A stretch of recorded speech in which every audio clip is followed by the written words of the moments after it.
Bonjour bien-aimés dans le Seigneur. Loué soit le nom de Jésus-Christ qui nous donne encore la force ce matin de commencer notre journée par la prière et par l'exhortation. J'ai dit merci à Dieu pour tout celui qui va prier avec nous encore ce matin. Que le Seigneur continue à nous donner la force et la sagesse de pouvoir partager ensemble et de commencer notre journée avec lui comme notre priorité au nom de Jésus-Christ. Amen. Bien-aimés, nous allons partager dans le livre de 1 Corinthiens, le chapitre 2, le verset 1 à 5 que je lis au nom de Jésus. Pour moi, frères, lorsque je suis allé chez vous, ce n'est pas avec une supériorité de langage ou de sagesse que je suis allé vous annoncer les témoignages de Dieu. Car je n'ai pas eu la pensée de savoir parmi vous autre chose que Jésus-Christ et Jésus-Christ crucifié. Moi-même, j'étais auprès de vous dans un état de faiblesse, de crainte et de grand tremblement. Et ma parole et ma prédication ne reposaient pas sur le discours persuasif de la sagesse, mais sur une démonstration d'esprit et de puissance, afin que votre foi soit fondée non sur la sagesse des hommes, mais sur la puissance de Dieu. Oui, bien-aimé, notre foi ne doit pas être fondée sur la sagesse des hommes, mais sur la puissance de Dieu. Comment est-ce que tu vas faire pour que ta foi ne soit pas basée sur la sagesse des hommes? Tu dois être né de nouveau. Aujourd'hui, là, j'aimerais parler aux enfants de Dieu. Si tu n'es pas encore enfant de Dieu, tu vas commencer par naître de nouveau parce que tu ne peux pas être appelé fils de Dieu si tu n'as pas son esprit. Romains 8, 14 nous dit « Car tous ceux qui sont conduits par l'esprit de Dieu sont fils de Dieu. » Pourquoi ils sont fils de Dieu? Parce que Jésus-Christ, qui est assis aujourd'hui à la droite de Dieu, il a reçu du Père le Saint-Esprit et qu'il avait promis de nous le laisser. À ce jour, il a répondu à chacun de ses enfants. C'est pourquoi Acte 1:8 nous dit « Vous recevrez une puissance, le Saint-Esprit survenant sur vous, et vous serez mes témoins à Jérusalem, dans toute la Judée, la Samarie et jusqu'aux extrémités de la terre. » Bien-aimé, si tu es un enfant de Dieu, c'est-à-dire donc si tu crois en Jésus-Christ, si tu l'as reçu comme ton Seigneur et ton Sauveur, la chose que Dieu nous donne, c'est son esprit. Pourquoi? Parce que tu ne peux pas aller dans les extrémités de la terre ou parler de sa part ou affronter les tribulations à venir si tu n'as pas le Saint-Esprit. Bien-aimé, quand on regarde la vie de nos patriarches, ils tombaient facilement, ils reprenaient le péché qu'ils vomissaient facilement. C'était des hommes qu'on peut dire aujourd'hui, ils manifestaient une grande faiblesse que même tout ce qu'on faisait, tout ce que les prophètes, les juges ont fait comme miracle, c'est comme s'ils ne voyaient pas ça parce qu'ils étaient tous sous l'emprise de la chair.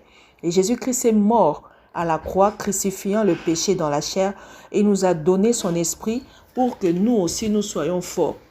Alors aujourd'hui, nous voyons des gens comme des disciples de Jésus-Christ qui avaient peur de parler de la part de Dieu. Mais lorsqu'ils ont reçu le Saint-Esprit, ils commençaient à parler, enseigner. Même celui qui n'avait pas étudié pouvait enseigner la parole de Dieu. Et tout le monde savait et voyait que ces genres de personnes, savait que ces personnes-là ont été transformés, renouvelés d'intelligence et de sagesse.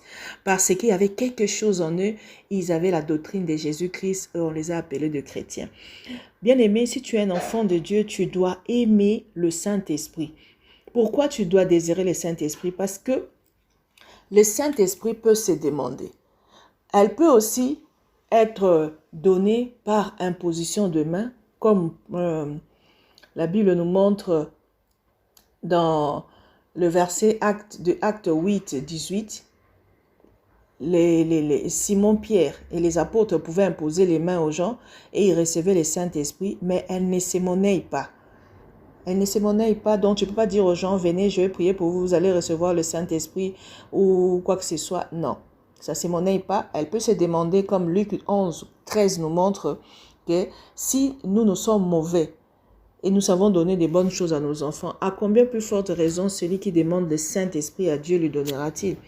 Donc, si quand tu te convertis, ça peut y arriver que tu te convertis, mais tu as été baptisé, mais pas au nom de Jésus-Christ, comme les gens que Jean-Baptiste est baptisé.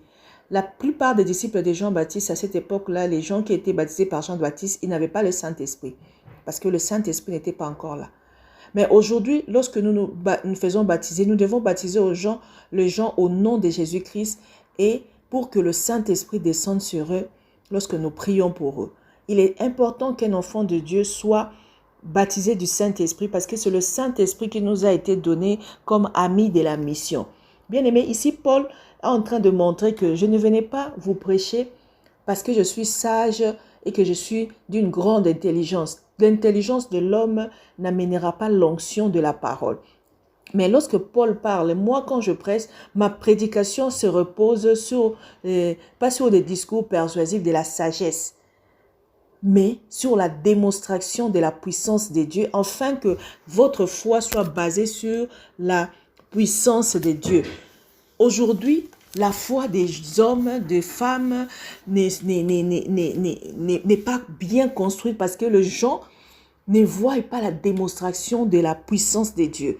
Bien aimé, tout enfant de Dieu a une puissance. Nous ne devons pas avoir des églises mortes. Nous ne devons pas avoir des vies mortes.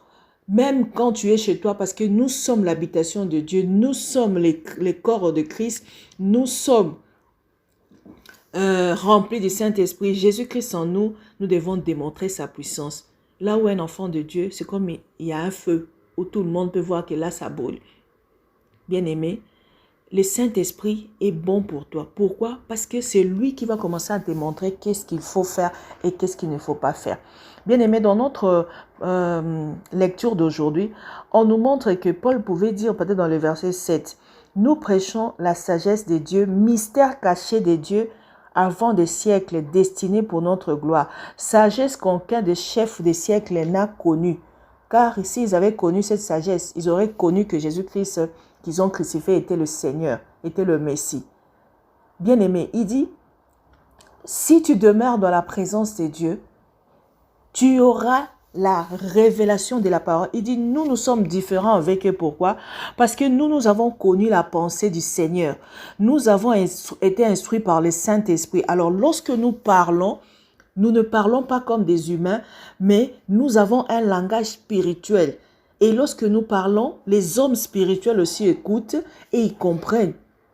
Car les choses de l'esprit sont captées par l'esprit, mais elles sont une folie pour ceux qui n'ont pas l'esprit. C'est pourquoi des fois, quand on te prêche, si tu ne comprends pas certaines choses, ou si tu ne captes pas bien ce que Dieu veut te révéler, peut-être tu n'as pas encore l'esprit de Dieu, car l'esprit de Dieu reçoit les choses de l'esprit. Et le Saint-Esprit, si tu es un serviteur de Dieu, il peut te conduire. Fais ça, ne fais pas ça. Acte 13, 2 nous montre ça.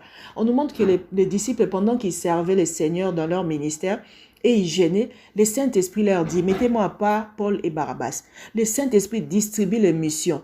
Tu peux aller quelque part et tu veux faire quelque chose. Le Saint-Esprit peut t'empêcher, comme dans Acte 16, 6. Et a été empêché par le Saint-Esprit d'annoncer la parole à l'Asie. Tu vois, il voulait aller en Asie, mais le Saint-Esprit leur a dit non, n'allez pas là-bas. Parce que le Saint-Esprit, c'est Jésus-Christ. Si tu as Jésus-Christ en toi, tu ne feras pas trop de bruit.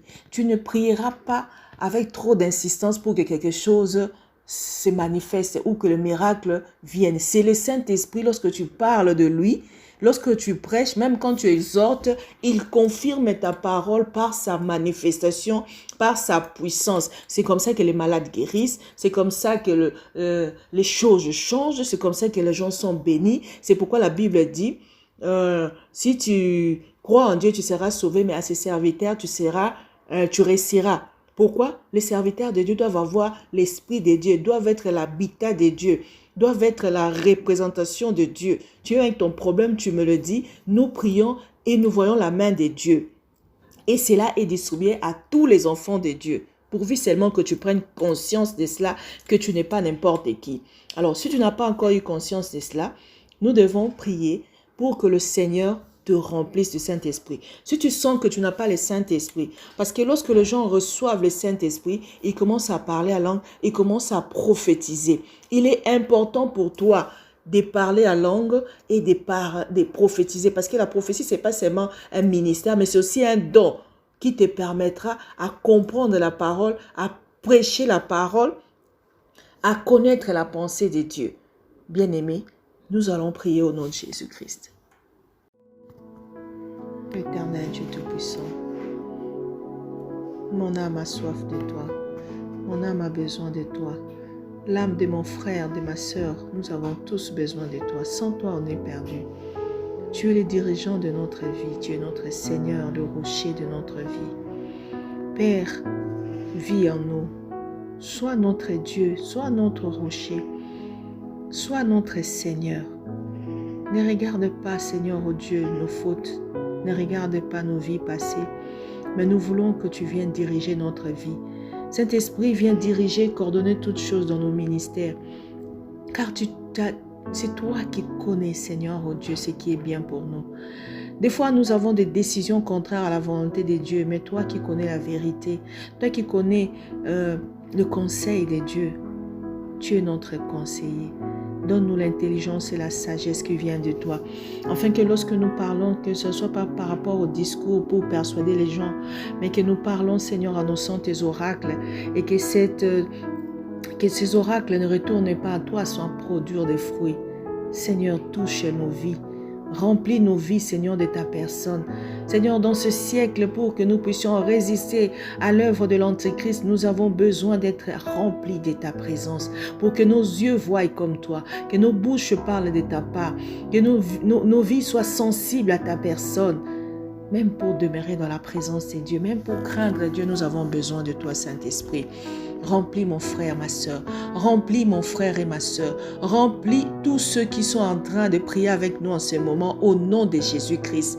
Seigneur, la Bible dit, vous recevez une puissance de Saint-Esprit survenant sur vous et vous serez mes témoins. Nous voulons être des témoins, Seigneur, ô Dieu fidèle, les témoins puissants, des témoins qui démontrent, Seigneur, ô Dieu, ta puissance. Remplis-nous, Seigneur, ô Dieu, pour que lorsque nous ouvrons nos bouches pour prier pour les malades, que les malades guérissent.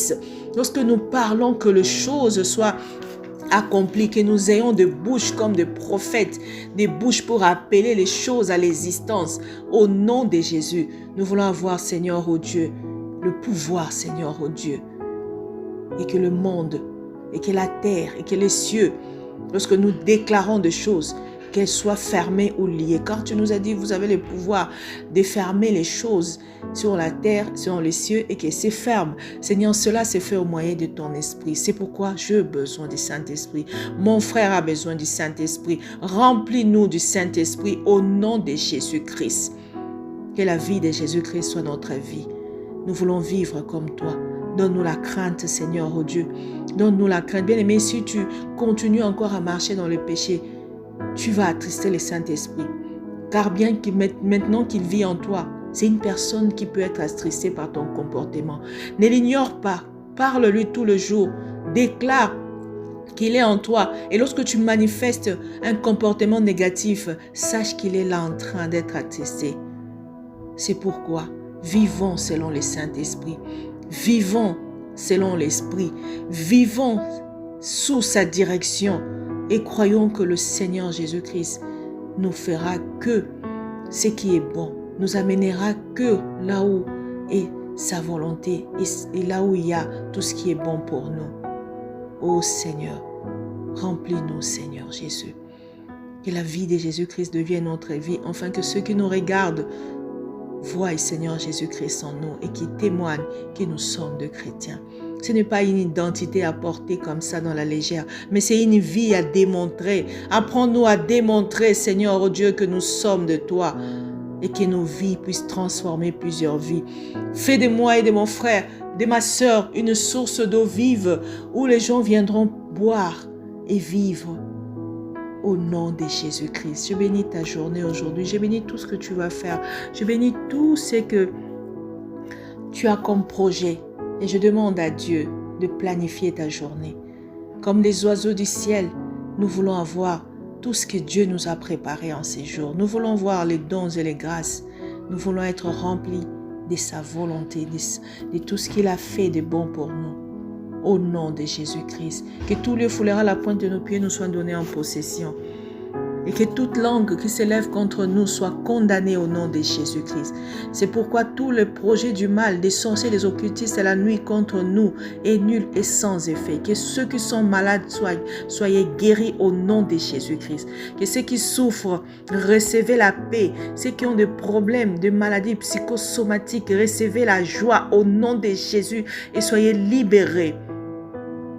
Au nom de Jésus, et apprenez à pardonner, afin que vos cœurs ne se brûlent plus.